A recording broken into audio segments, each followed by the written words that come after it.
Okay, so a point on the road to North Shields this evening. Response from the weekend's 3-0 defeat. How did you see the game today?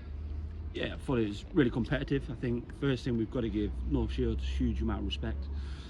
We knew that coming here it was going to be tough. They've had a really good summer when you look at who they've brought in. And I think first 45, 60 minutes we had a bit of a game plan, and some of that was to stay in a game, so, to be really honest, and I think some of that was to be competitive, to put pressure on sort of through the middle of the pitch and really try and get at them when we had the ball.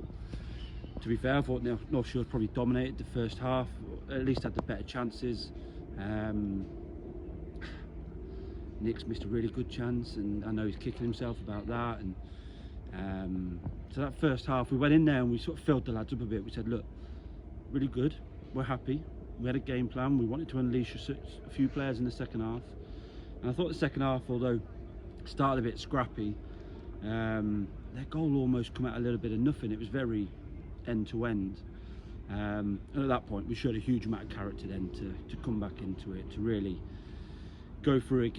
The penalty, from my angle, I did think it was a penalty, and it's been really nicely put away as well. And ultimately, I think probably on the balance of 90 minutes, I'm sure Brian will have maybe a different thought, but for us, I think the point was probably a fair result.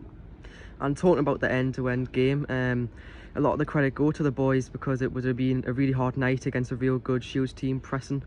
So how much credit do the boys get for today's result? Yeah, and I think every team will go through this over the next few weeks. So we played 9 games in August, so the ability for the lads to go again, and we've had a really short pre-season. We lost one pre-season game, so I think their ability to get through that and into some tough moments, it always goes to the boys. The credit always goes to them, and I think they should be really proud of themselves. That's what we've told them.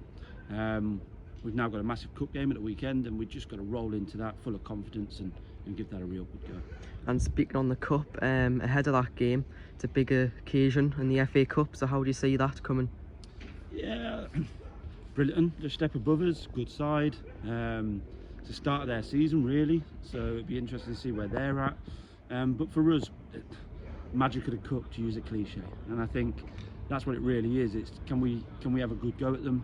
Can we set up and we might look a little bit different, but can we set up to go and win the game, and then see where the next rounds take you, and hopefully have a little bit of a run, 3 or 4 rounds perhaps. Let's have a look. But first, brilliant. It'll be a really tough ask. All we ask then is that the lads do what they did tonight, and that we get a good crowd down to enjoy the game on Saturday.